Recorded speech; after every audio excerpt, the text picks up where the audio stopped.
Good morning everyone. आज हम लोग पहुंच चुके हैं प्रतियोगिता दर्पण के अंतिम खंड में करंट अफेयर का, और ये पढ़ रहे हैं हम लोग प्रतियोगिता दर्पण का अप्रैल अंक। इससे पहले हम लोग राष्ट्रीय पढ़ चुके हैं, अंतर्राष्ट्रीय हो गया है और अर्थव्यवस्था भी हो गई, जो आर्थिक परिदृश्य आता है। अब हम लोग आज अपॉइंटमेंट्स, अवार्ड्स एंड स्पोर्ट्स पर चर्चा करेंगे, जो इसका लास्ट पार्ट होगा। तो आज शुरू करते हैं हम लोग। पहला है, एक शब्द दिया है इन्होंने, IMEC। ये क्या है, इसके बारे में कुछ जान लेते हैं। तो इसका फुल फॉर्म है I for India, M for middle east, E for Europe and C for corridor. Corridor मतलब रास्ता, यूरोप आप जानते हैं, मिडिल ईस्ट भी जानते हैं, इंडिया भी जानते हैं। तो एक ऐसा रास्ता जो एक ऐसा रास्ता या मार्ग जो भारत, मैप बना देते हैं, बेटर समझ में आएगा।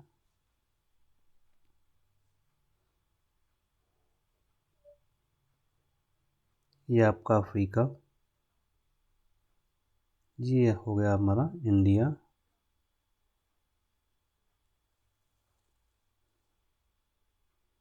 ठीक है। और यहीं से हम बना देते हैं यूरोप को।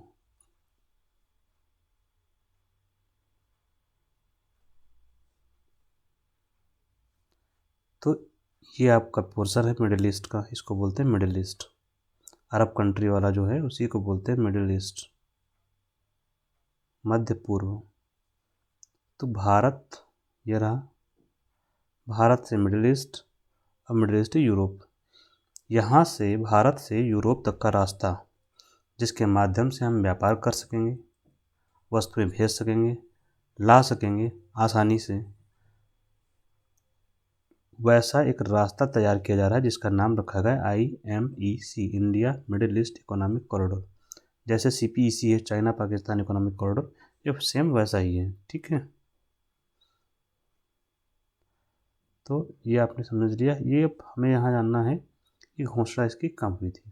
तो भारत में जब G20 का आयोजन हुआ था, G20 जब भारत में आयोजित हुआ था, उसी में इस कॉरिडोर को बनाने को लेकर बात हुई थी। कब आयोजित हुआ था? 2023 में।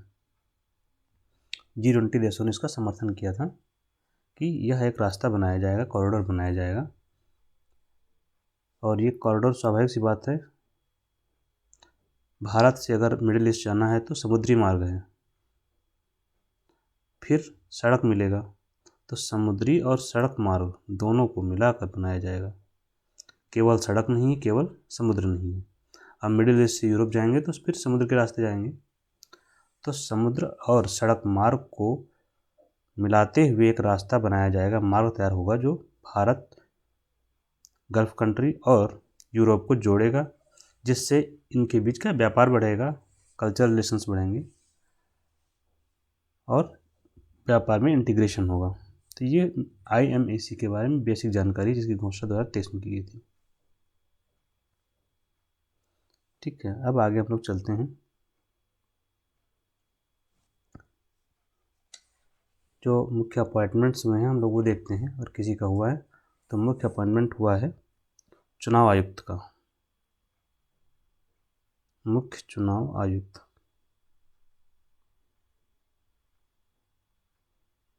किसे बनाया गया है? Chief election commissioner Gyanesh Kumar को। याद रखेंगे, पूछा जाता है। ज्ञानेश कुमार को बनाएगा chief election commissioner. Chief election commissioner कौन होता है? जो इलेक्शन कमीशन ऑफ इंडिया है, भारत निर्वाचन आयोग, उसके अध्यक्ष होते हैं ये।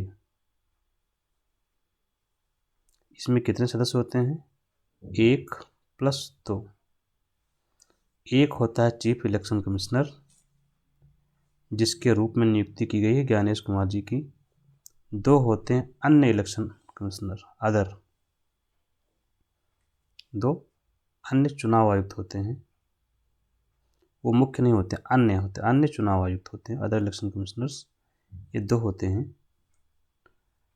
इनकी जगह पर जो बनाए गए हैं 2 लोग जो मौजूद हैं इसमें, उनके नाम है सुखबीर सिंह संधू और विवेक जोशी। ये इनकी सहायता करते हैं, सुखबीर सिंह संधू और विवेक जोशी। ये है इलेक्शन कमीशन ऑफ इंडिया का कंपोजिशन। 3 लोग वहाँ पर हैं। तो मुख्य चुनाव आयुक्त किसे नियुक्त किया गया है? ज्ञानेश कुमार को, जो कि भारत निर्वाचन आयोग को लीड करेंगे। आपको बताते चलें, यहाँ पर अगर पूछा जाते हैं कुछ क्वेश्चंस कि भारत निर्वाचन आयोग कितने सदस्यीय है, तो आप बताएंगे बहुसदस्यीय है। बहुसदस्यीय का मतलब 1 से ज़्यादा है। कितने? 30 सदस्यीय। 30 सदस्यीय, 3 मेंबर हैं इसमें, 30 सदस्यीय है। मेंबर कितने हैं? 3, 2 + 1। और मुख्य चुनाव आयुक्त जो होते हैं, यह जो भारत चुनाव आयोग है, यह एक संवैधानिक निकाय है, मतलब एक संविधान में उल्लिखित है, संवैधानिक निकाय है इलेक्शन कमीशन ऑफ इंडिया ये।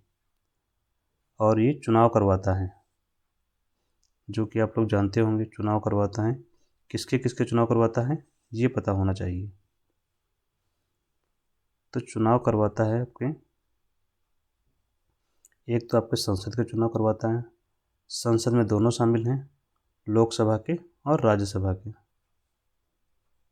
फिर विधानमंडल, राज्य में जो होते हैं, तो चाहे विधानसभा हो या विधान परिषद, विधानसभा और विधान परिषद जहाँ पर है, ये 4 ही चुनाव करवाता है। इसके अलावा राष्ट्रपति का चुनाव करवाता है और उपराष्ट्रपति का चुनाव करवाता है। इतने चुनाव की जिम्मेदारी इसके पास है, भारत निर्वाचन आयोग। अब आप लोग सोच रहे होंगे कि जो लोकल बॉडी के चुनाव होते हैं, प्रधान के, ब्लॉक प्रमुख के, तो वो चुनाव करवाता है राज्य निर्वाचन आयोग। वो अलग से यहीं लिख लेंगे। वो होता है, हर राज्य का अपना आयोग होता है, वो भी संवैधानिक है, वो अलग होता है लेकिन, और इसके अंडर काम भी नहीं करता है। ठीक है। तो राज्य निर्वाचन आयोग ये चुनाव करवाता है आपकी पंचायत के और नगर के, नगर निगम जो भी होती, नगर निकाय, उनके चुनाव करवाता है। तो यहाँ पर ये स्पष्ट रखेंगे। एक बात यहाँ नोट करते चलेंगे, भारत में जो चीफ इलेक्शन कमिश्नर, मुख्य निर्वाचन आयुक्त है, इसके बारे में 2 न्यूज़ जो हमें पता होना चाहिए एज ए करंट अफेयर, वो ये है कि पहले निर्वाचन आयुक्त कौन थे? तो पहले मुख्य निर्वाचन आयुक्त थे सुकुमार सेन। और महिला, पहली महिला मुख्य निर्वाचन आयुक्त, पहली महिला मुख्य निर्वाचन आयुक्त थी वी.एस. रमा देवी। वी.एस. रमा देवी। इनका कार्यकाल बहुत कम रहा, तो सबसे छोटा कार्यकाल भी रहा इनका।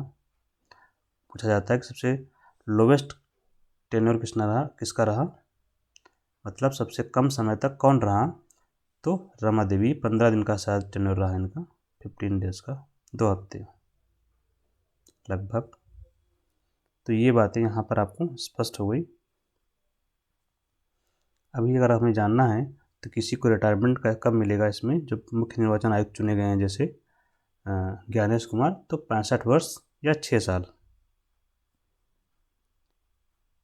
जो पहले पूरा हो जाए, जो पहले हो उसी पर रिटायर हो जाएंगे। मतलब इनकी उम्र जोड़ लीजिए, 65 वर्ष कब पूरा हो रही है, और जब नियुक्त हुए हैं उससे 6 साल जोड़ लीजिए, जो पहले आ जाए वही रिटायरमेंट की एज होगी। मतलब अधिकतम 6 साल तक ये पद पर रह सकते हैं, न्यूनतम 65 साल पूरा हो जाए जब। मतलब आज नियुक्त हुए मान लीजिए, कल ये 65 साल के हो गए तो रिटायर हो जाएंगे, तो एक ही दिन के लिए होंगे। समझ गए आप लोग।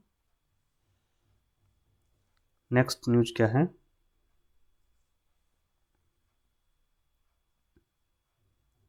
बीबीसी की वर्ष 2024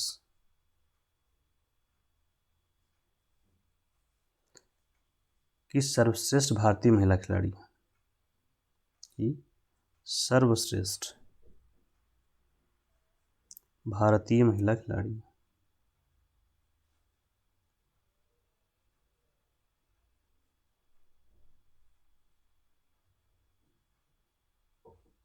किसे चुना गया है, चुना गया मनु भाकर को।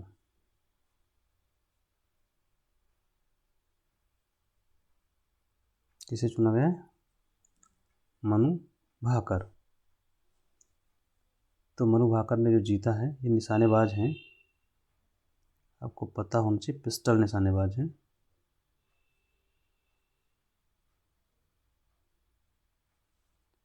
और क्यों दिया गया है, क्योंकि उन्होंने पेरिस ओलंपिक जो पिछले साल हुआ था पेरिस में, पेरिस ओलंपिक, वहाँ पर इन्होंने 2 कांस्य पदक जीते हैं। याद रखेंगे, very important, at least Manu Bhaker के लिए, क्योंकि कई अवार्ड्स उनको मिले हैं। लास्ट ईयर की अपनी भारत की उपलब्धि रही पेरिस ओलंपिक 2024 में।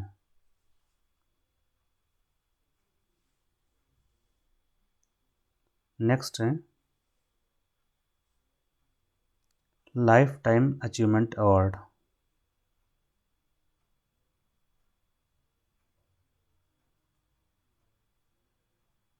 लाइफ टाइम अचीवमेंट अवार्ड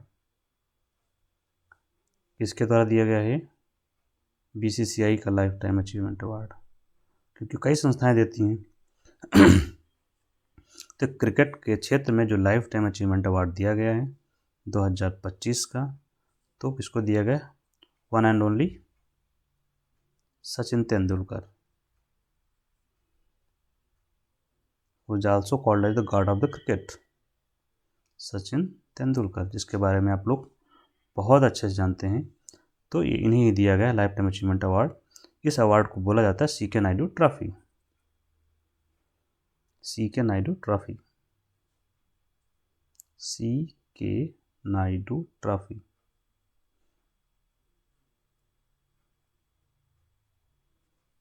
ठीक है, और इसी के द्वारा बीसीसीआई के द्वारा पॉल उमरीगर ट्रॉफी दी गई है। बीसीसीआई के द्वारा पॉल उमरीगर ट्रॉफी 25 की किसको दी जाएगी, जसप्रीत बुमराह को।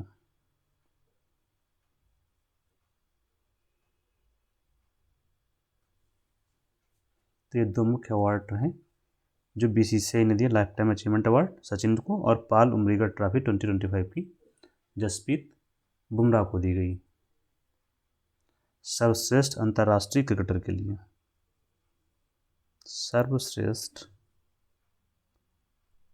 अंतर्राष्ट्रीय क्रिकेटर जसप्रीत बुमराह। ये पुरुष में हो गए बेस्ट अंतर्राष्ट्रीय क्रिकेटर, और महिला में बेस्ट अंतर्राष्ट्रीय क्रिकेटर ये दिया गया है स्मृति मंधाना को।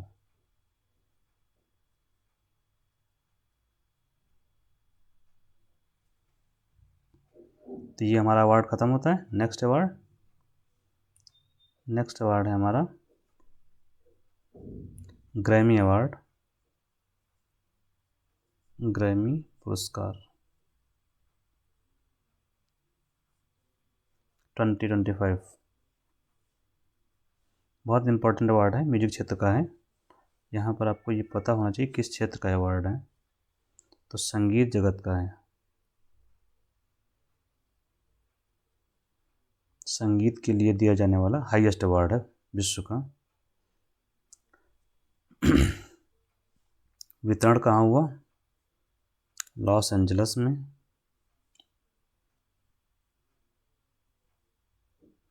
इसको एलए बोलते हैं शॉर्ट में, जो कहाँ है? अमेरिका में। यहाँ पर जो हमारे लिए जानना आवश्यक है वो ये है, हमारे भारतीय मूल की एक अमेरिका गायिका हैं Chandrika Tandon.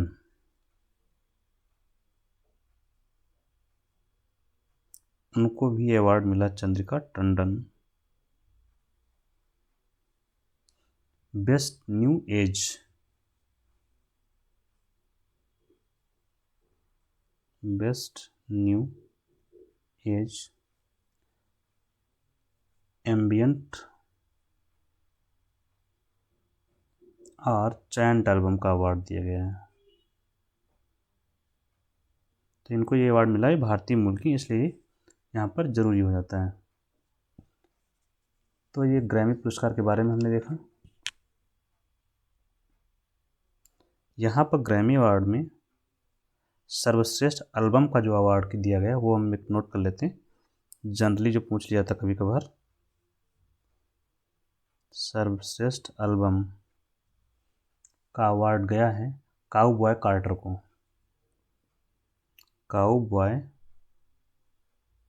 Cowboy quarter.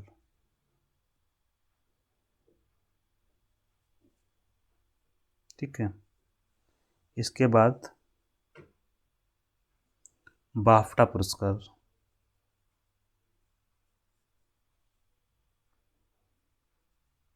BAFTA पुरस्कार कहाँ दिया जाता है और किस क्षेत्र का है? तो बाफ्टा पुरस्कार 2025 तो ये फिल्म जगत के लिए दिया जाता है। किसके लिए? फिल्म जगत के लिए। से हम लोग, हमारे यहाँ आईफा दिया जाता है भारत में फिल्म जगत के लिए, और वार्षिक होता है। सारे अवार्ड लगभग वार्षिक ही होते हैं।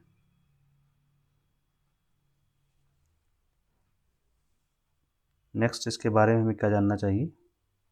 बाफ्टा के बारे में।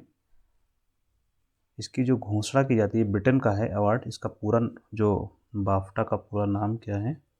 BAFTA, इसी को लिखा जाता है। फुल फॉर्म इसका हो जाएगा British academy of film and television arts.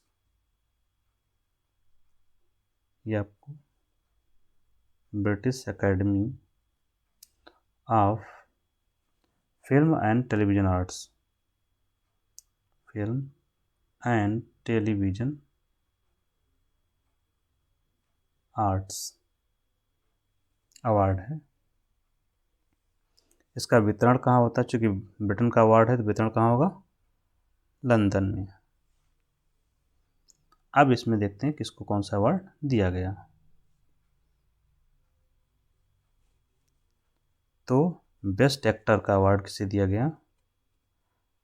Best actor, सर्वश्रेष्ठ अभिनेता, एक्टर का मतलब अभिनेता, तो सर्वश्रेष्ठ अभिनेता का अवार्ड गया है एड्रियन ब्रांडी को।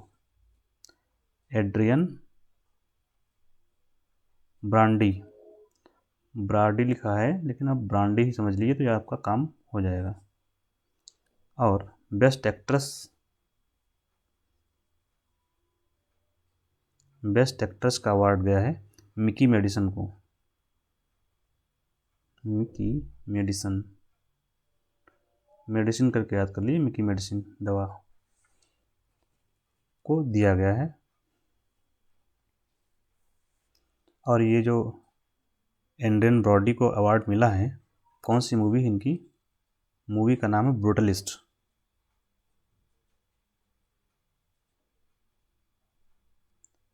इसको ऑस्कर भी मिला है ब्रूटलिस्ट को।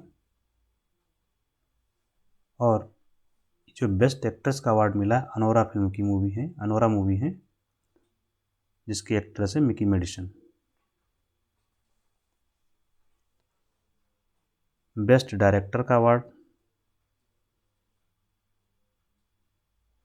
सर्वश्रेष्ठ डायरेक्टर ब्रैडी कार्बेट।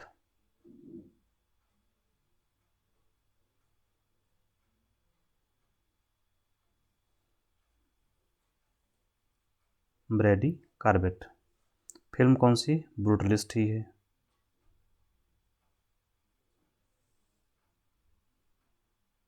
और बेस्ट मूवी कौन सी रही? तो बेस्ट मूवी का नाम है कॉन्क्लेव। कॉन्क्लेव। इसी 4 अवार्ड याद रखेंगे बाफ्टा के, जो कि ब्रिटेन के द्वारा दिए जाते हैं। कहाँ दिए जाते हैं? लंदन में। किस इंडस्ट्री का है? फिल्म इंडस्ट्री का है। हमारे यहाँ फिल्म इंडस्ट्री कौन सा है? आईफा है। और जो अमेरिका में देते हैं उसका नाम है ऑस्कर। अब हम लोग आगे बढ़ते हैं। नेक्स्ट है एन चंद्रशेखरन। एन चंद्रशेखरन टाटा के चेयरमैन हैं। एन चंद्रशेखरन ये न्यूज़ में है क्योंकि ये टाटा के चेयरमैन हैं। आपको पता होगा, नहीं पता है तो पता होना भी चाहिए, क्योंकि अभी हमारे जो रतन टाटा जी का देहांत हुआ है दिसंबर में, जिनका हमारे देश में काफ़ी योगदान रहा, उन्हीं के कंपनी में हैं। ठीक है, टाटा समूह के चेयरमैन हैं एन चंद्रशेखरन। इनको अवार्ड मिला है ब्रिटेन का। ब्रिटेन का मानद नाइटहुड सम्मान मिला है। नाइटहुड सम्मान।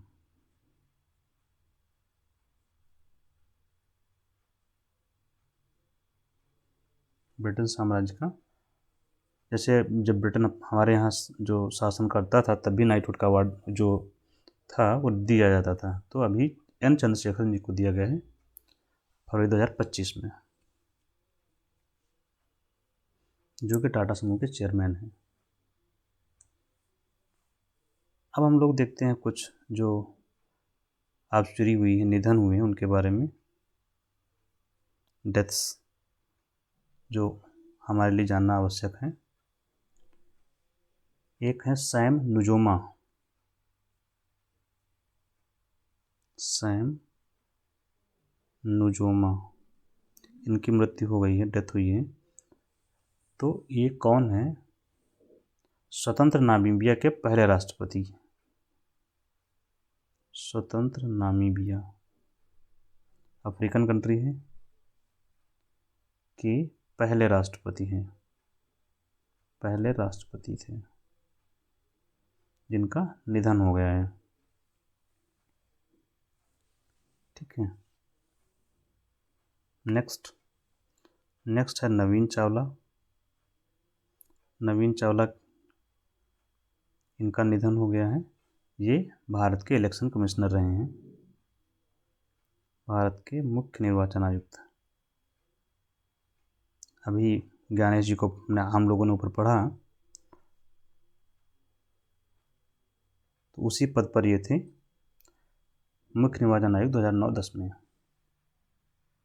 इनकी एक पुस्तक है मदर टेरेसा, जो काफ़ी लोकप्रिय हुई है, नवीन चावला की।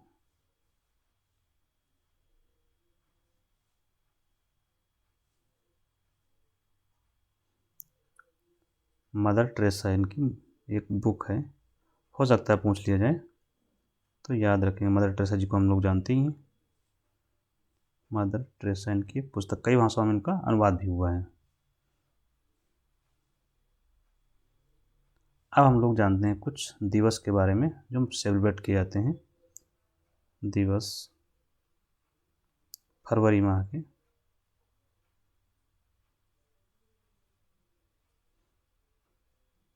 जैसे वर्ल्ड वेटलैंड डे कब मनाते हैं? तो 2 फरवरी को हम लोग मनाते हैं विश्व वेटलैंड डे। विश्व वेटलैंड को लिखते हैं आर्द्र भूमि। वेटलैंड, वेट मतलब गीली, लैंड मतलब भूमि। 2 फरवरी को मनाया जाता है। क्यों? क्योंकि 2 फरवरी को हस्ताक्षर हुए थे एक कन्वेंशन पर, जिसे वेटलैंड कन्वेंशन कहा जाता है, रामसर में। रामसर में वेटलैंड को लेकर के कन्वेंशन हुई थी जो ईरान में है, इसीलिए इस तारीख को वेटलैंड डे मनाया जाता है। याद रखें, काफ़ी पूछा जाता है क्वेश्चन ये। इसके बाद हम देखते हैं 4 फरवरी। 4 फरवरी को मनाया जाता है कैंसर दिवस। ये सब दिवस मनाने का जो पर्पज होता है वो ये होता है कि लोगों को जागरूक किया जाए, उससे होने वाले जो नुकसान है, लाभ हैं, अवेयरनेस है, जैसा है उस हिसाब से सेलिब्रेट किया जाता है। नेक्स्ट है 21 फरवरी। ये बहुत इम्पोर्टेंट जो मैं लिख रहा हूँ, फर्जी जो आज नहीं पूछे थे उनका मैं जिक्र भी नहीं कर रहा हूँ। तो अंतर्राष्ट्रीय मातृभाषा दिवस।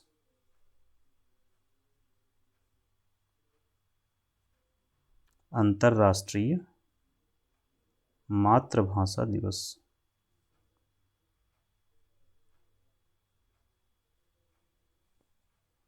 21 फरवरी को मनाया जाता है।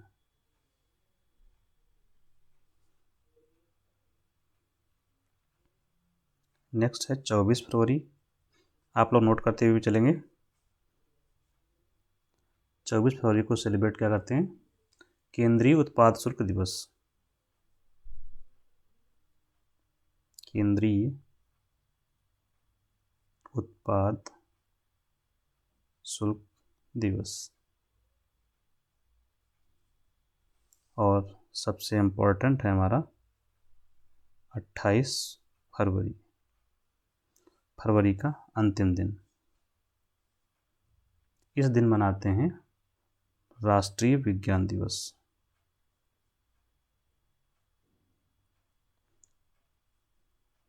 ये रीजन आप लोग जानते होंगे हम लोग क्यों मनाते हैं राष्ट्रीय विज्ञान दिवस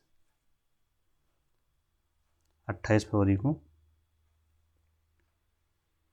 क्योंकि इस 28 फरवरी के दिन 1928 में 28 फरवरी और 1928 दोनों जगह कॉमन है, याद रखेंगे, ईयर आपको याद हो जाएगा। इस दिन रमण प्रभाव की खोज की थी। क्या हुई थी? रमण प्रभाव की खोज। किसने की थी? ये की थी हमारे जो वैज्ञानिक थे सीवी रमण जी ने। भारत के वैज्ञानिक है, भारतीय हैं। तो जिस तारीख को रमण प्रभाव की खोज हुई उसी तारीख को हमने राष्ट्रीय विज्ञान दिवस मनाना आरंभ किया। और इसी खोज के लिए सीवी रमण जी को नोबेल अवार्ड भी मिला था। नोबेल अवार्ड मिला था कब?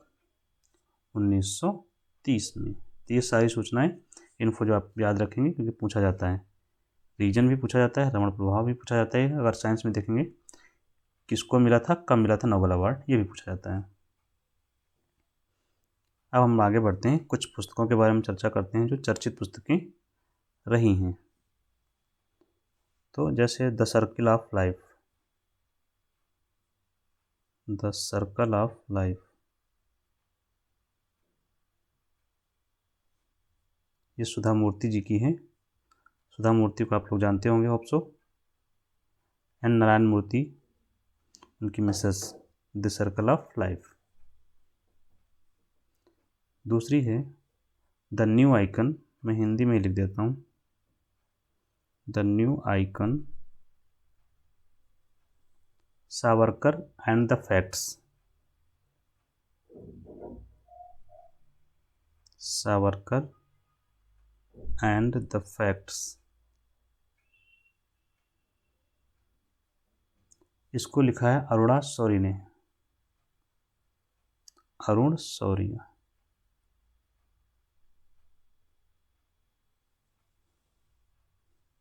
थर्ड है ऑर्बिटल,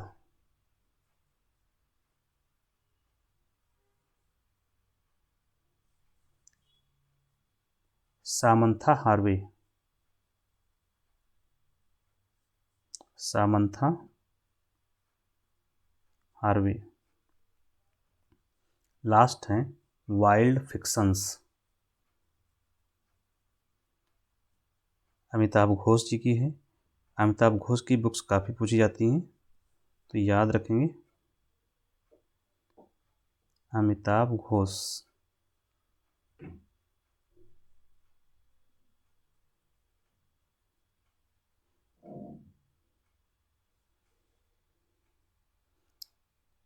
अब हम चलते हैं महोत्सव की ओर।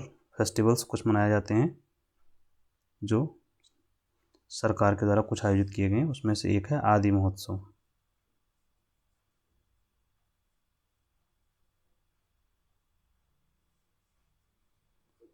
ट्वेंटी 25 आयोजन कहाँ हुआ? आयोजन हुआ नई दिल्ली।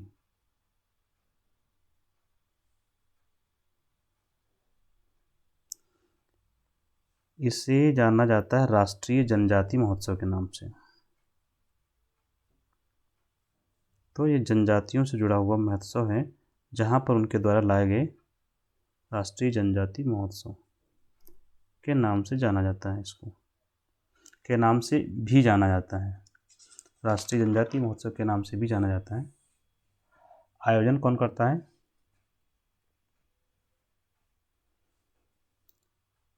आयोजन ट्राइफेड करता है। TRIFED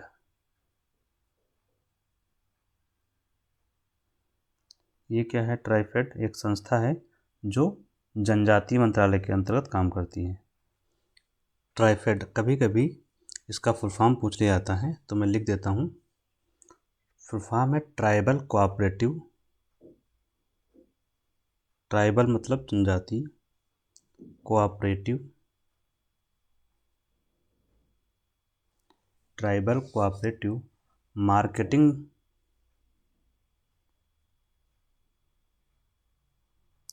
tribal cooperative marketing development federation of India.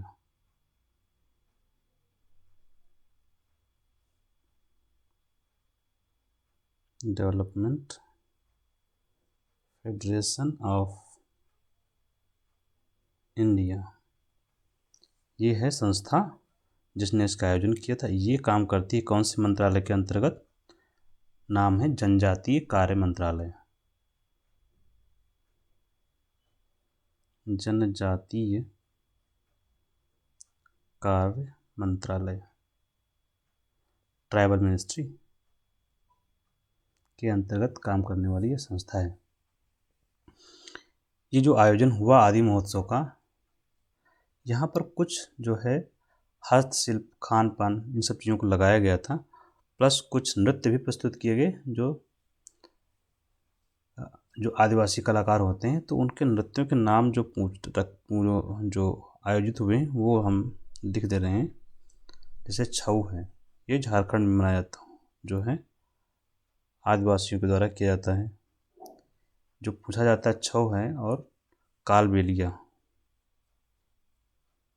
ये कहाँ है? कहाँ का नृत्य है? कालबेलिया है राजस्थान का।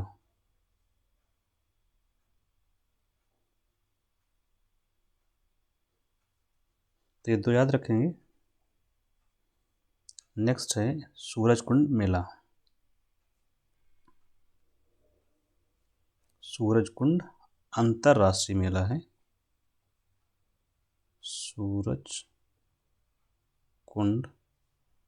हस्तशिल्प मेला, हाथ से बनाई गई वस्तुएं, हस्तशिल्प मेला अंतर्राष्ट्रीय मेला है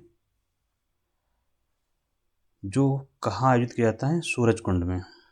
सूरजकुंड कहाँ है? सूरजकुंड है हरियाणा में। तो कभी कभी पूछ लिया जाता है कि ये मेला कहाँ आयोजित होता है, तो आप बताएंगे हरियाणा में।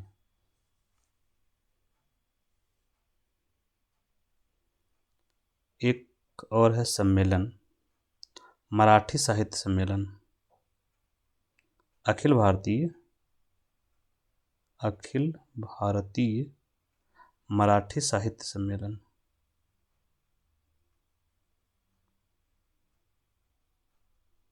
ये कहाँ आयोजित हुआ है?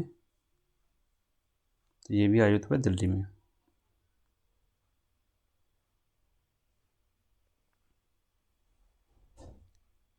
नेक्स्ट हम अभ्यास देखते हैं जो कुछ एग्जाम्स में पूछे जाते हैं। Military exercise. युद्धाभ्यास का नाम है स्टीड फास्ट।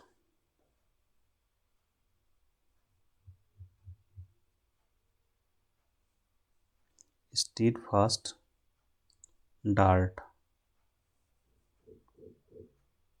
2025। ये कौन आयोजन करता है? तो आयोजन किया गया है नाटो के द्वारा। NATO NATO। नाटो द्वारा आयोजित किया गया। नाटो एक अंतर्राष्ट्रीय संगठन है जिसमें कई सदस्य मेंबर हैं। नाटो का full form north NORTH north Atlantic treaty organisation. ये सैन्य संगठन है जो रूस के खिलाफ बनाया गया था द्वितीय विश्व युद्ध के बाद अमेरिका के द्वारा। तो नाटो द्वारा आयोजित किया गया यह सम्मेलन अभ्यास। नेक्स्ट है एक अभ्यास का नाम है साइक्लोन। अभ्यास का नाम है साइक्लोन अभ्यास। ये किसने और किसके बीच आयोजित हुआ है? साइक्लोन अभ्यास यह आयोजित हुआ है भारत और मिस्र के साथ। भारत और मिस्र। मिस्र एक अफ्रीकन कंट्री है जिसे इजिप्ट बोलते हैं। यहाँ के बारे में अगर जानना है तो नील नदी की देन कहा जाता है मिस्र को। क्यों? क्योंकि वहाँ की जीवनदायिनी नदी है नील नदी। आयोजन कहाँ हुआ? ये हमारा राजस्थान में हुआ, भारत में। एक और प्रोजेक्ट है, प्रोजेक्ट वाटर वर्थ। बहुत इम्पोर्टेंट है, याद रखेंगे। Project water worth.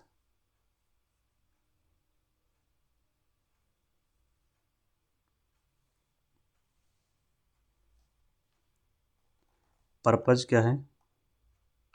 Internet connectivity में सुधार करना। इंटरनेट कनेक्टिविटी में सुधार करना। ठीक है।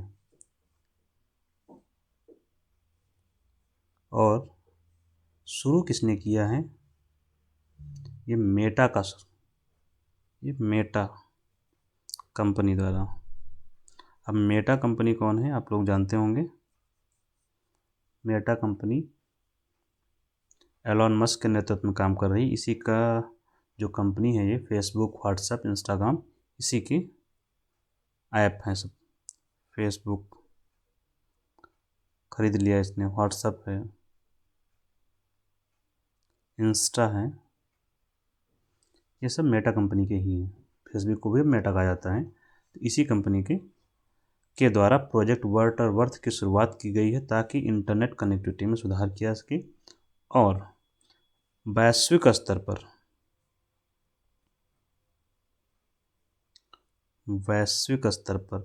कीमत किसी देश की बात नहीं है। और इसके अंतर्गत करेंगे क्या, सुधार कैसे किया जाएगा? इसके अंतर्गत केबल नेटवर्क का जाल बिछाया जाएगा। केबल, क्योंकि नेटवर्क केबल से आता है अंतर्राष्ट्रीय स्तर पर, तो केबल नेटवर्क बिछाया जाएगा। तो अब कहाँ बिछाएंगे? महाद्वीपों के बीच में। जो महाद्वीप हैं, प्रमुख क्या लिखता हूँ, महाद्वीप में लिख दे रहा हूँ। अब महाद्वीप हैं तो जैसे मैं एक एग्जांपल देता हूँ, जैसे ये आपका अफ्रीका हो गया, ये हो गया भारत। अब यहाँ से केबल कैसे जाएगा यहाँ तक? समुद्र के नीचे नीचे। ठीक है। तो महाद्वीपों के मध्य केबल बिछाया जाएगा समुद्र की गहराई में।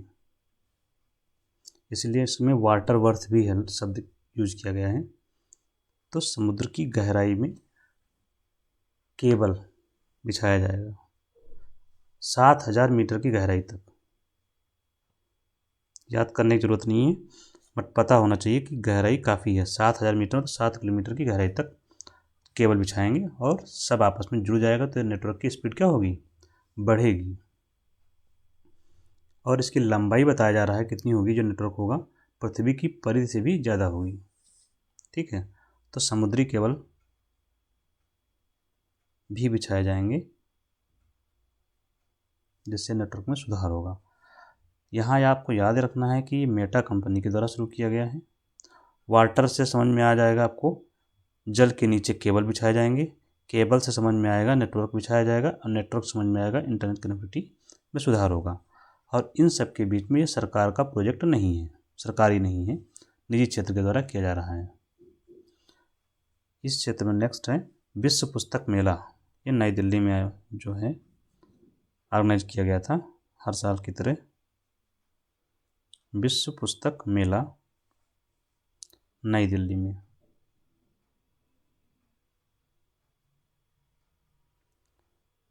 इसी के साथ हम लोग खेलकूद में पहुंचते हैं।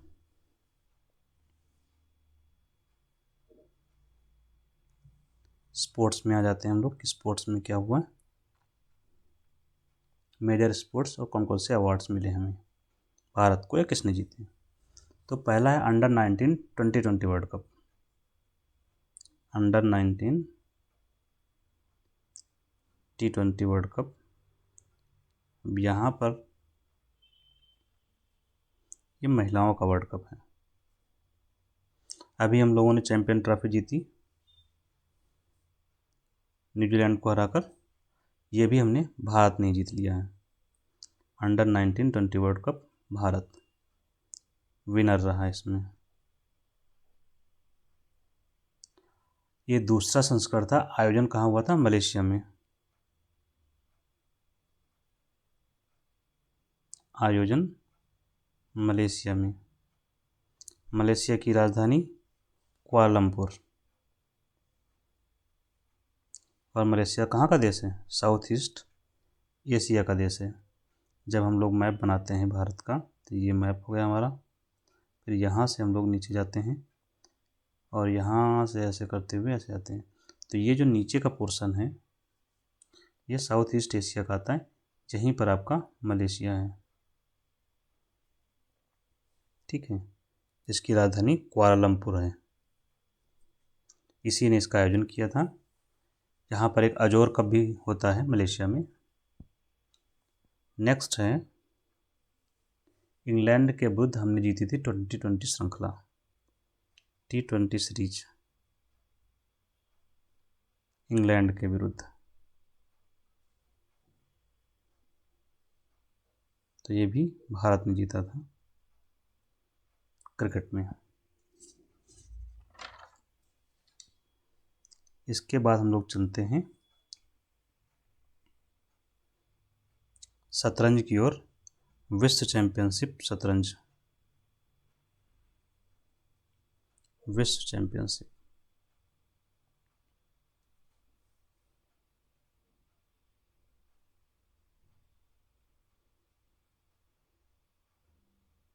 विश्व चैंपियनशिप शतरंज का यहाँ पर न्यूज ये है कि विश्व चैंपियनशिप जो बने थे, डी गुकेश जी बने थे अभी। तो विश्व शतरंज विश्व चैंपियन बने थे, सबसे कम उम्र के थे डी गुकेश, केरला से। डी गुकेश को हरा दिया है किसने, भारत के प्रज्ञानंद ने। भारत के प्रज्ञानंद, भारत के प्रज्ञानंद। कौन से खेल में, उसका नाम है टाटा स्टील मास्टर्स।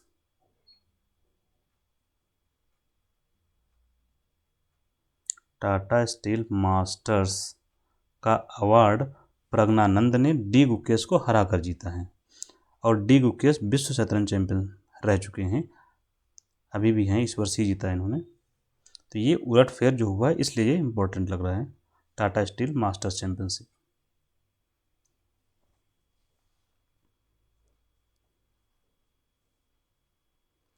राष्ट्रीय स्नूकर खिताब स्नूकर के लिए, राष्ट्रीय और एशियाई।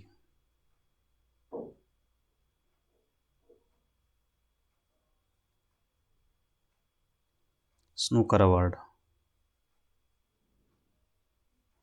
राष्ट्रीय और एशियाई स्नूकर खिताब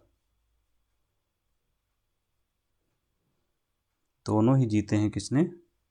स्नूकर के खिलाड़ी हैं पंकज अडवाणी जी, उन्होंने जीते हैं। कभी कभी पूछा जाता है पंकज अडवाणी किस खेल से जुड़े हुए हैं, तो स्नूकर से जुड़े हुए हैं।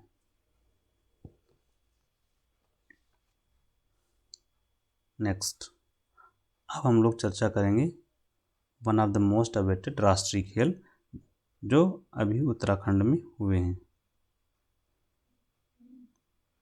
राष्ट्रीय खेल, ये 38वें राष्ट्रीय खेल हैं।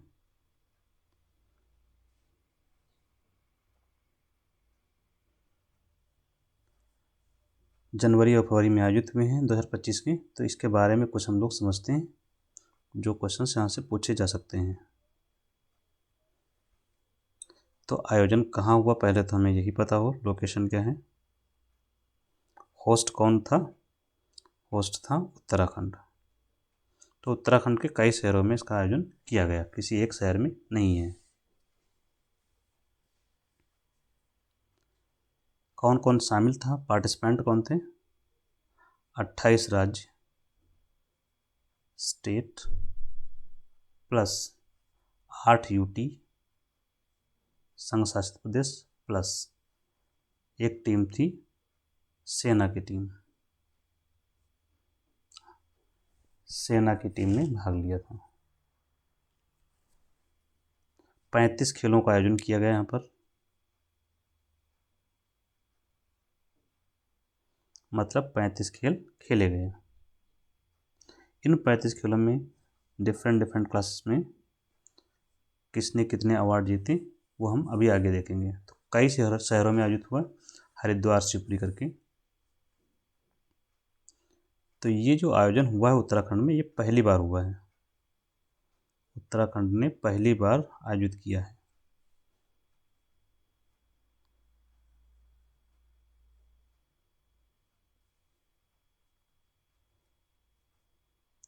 उत्तराखंड में राष्ट्रीय खेलों का आयोजन पहली बार किया गया है। इसका जो उद्घाटन हुआ है राजीव गांधी अंतर्राष्ट्रीय खेल स्टेडियम में किया गया उत्तराखंड के। अब यहाँ नेक्स्ट चलते हैं, इसकी जो थीम रखा गया, मोटो क्या था? मोटो क्या था? आदर्श वाक्य। मोटो था संकल्प से शिखर तक। संकल्प से शिखर तक, ये इसका मोटो था।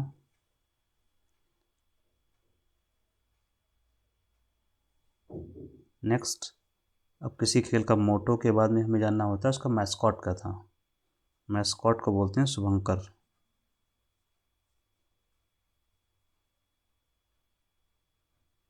मैस्कॉट, शुभंकर का नाम था मौली। राजमौली का नाम सुना होगा, वहीं से याद रखेंगे, मौली। शुभंकर का नाम था मौली। हमें ये पता होना चाहिए मौली कौन है। मौली है एक पक्षी जिसका नाम है मुनाल। मौली एक पक्षी है जिसको हम मुनाल नाम से जानते हैं। इस मुनाल पक्षी को ही मौली कहा गया, जो मैस्कॉट था। अब ये जो मुनाल है उत्तराखंड का राज्य पक्षी है। क्या है? उत्तराखंड का राज्य पक्षी, इसलिए ये शुभंकर तक पहुंच गया। उत्तराखंड का राज्य पक्षी।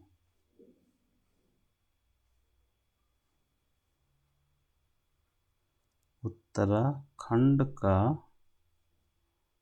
राज्य पक्षी था ये।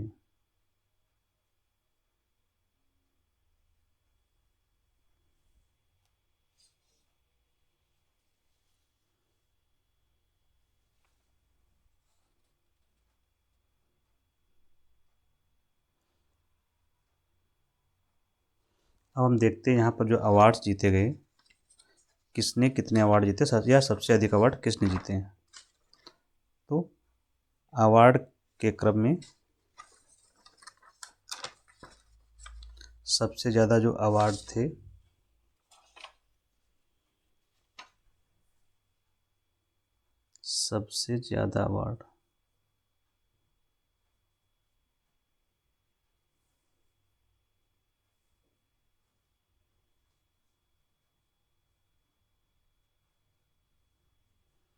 सबसे ज़्यादा अवार्ड जीते हैं सर्विसेज ने, जो सेना थी वो। दूसरा नंबर महाराष्ट्र और दूसरा एमएच, तीसरा HR. MH for Maharashtra, HR for Haryana.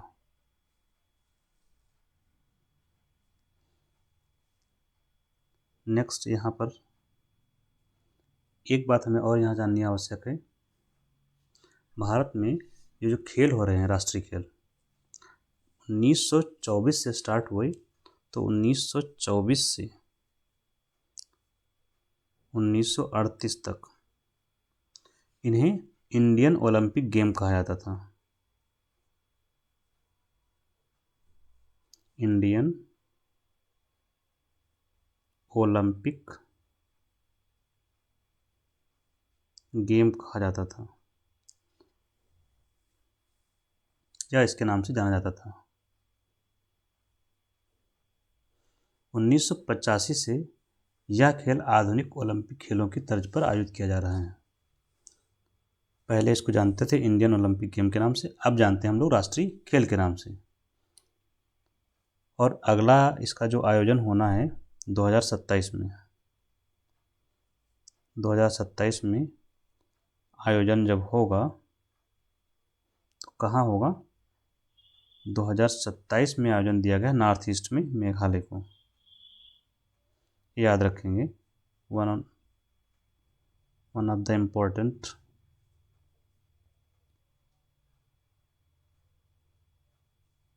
दो 2027 में आयोजन होगा, मेघालय में आयोजित किया जाएगा इसका, जो कि नॉर्थ ईस्ट का एक कंट्री स्टेट है हमारा। मैप अगर देखेंगे तो जब हम लोग बनाते हैं तो यहाँ पर ये मेघालय आता है, बांग्लादेश से लगा हुआ। यहाँ पर आयोजन किया जाएगा। ये है आपका असम, जो दिख रहा होता है यहाँ बीच का पोर्शन, ये असम है। 2027 का आयोजन मेघालय में किया जाएगा। सर्वश्रेष्ठ खिलाड़ी कौन चुना गया ये हम लोग देख लेते हैं इस खेल में। सर्वश्रेष्ठ खिलाड़ी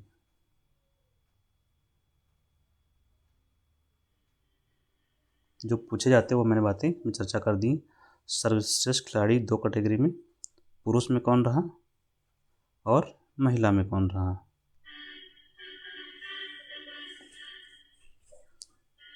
तो पुरुष में रहा श्री हरि नटराज,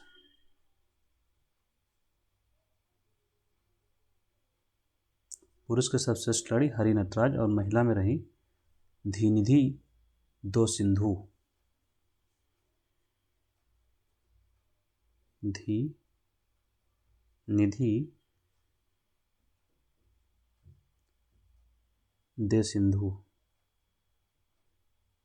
धी निधि दे सिंधु, नाम याद रखेंगे।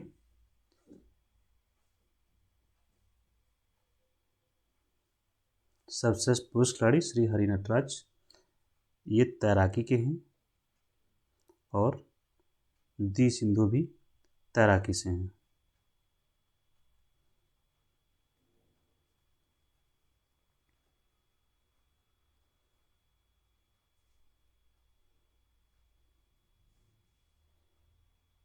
इसी के साथ हमारा दर्पण पूरा एपिसोड ख़त्म होता है। तो हमने दर्पण पूरी कवर कर ली, जो करंट अफेयर का सेक्शन है।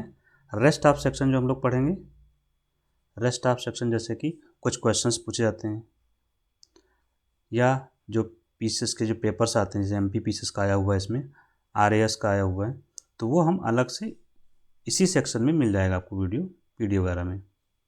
जो दर्पण का सेक्शन है उसी में आपको मिल जाएगा। सीरीज बाय सीरीज एक एक दिन के इंटरवल पर आपको सारा मिल जाएगा दर्पण, ठीक है। तो तब तक आप लोग देखते रहिए और तैयारी करते रहिए। Thank you.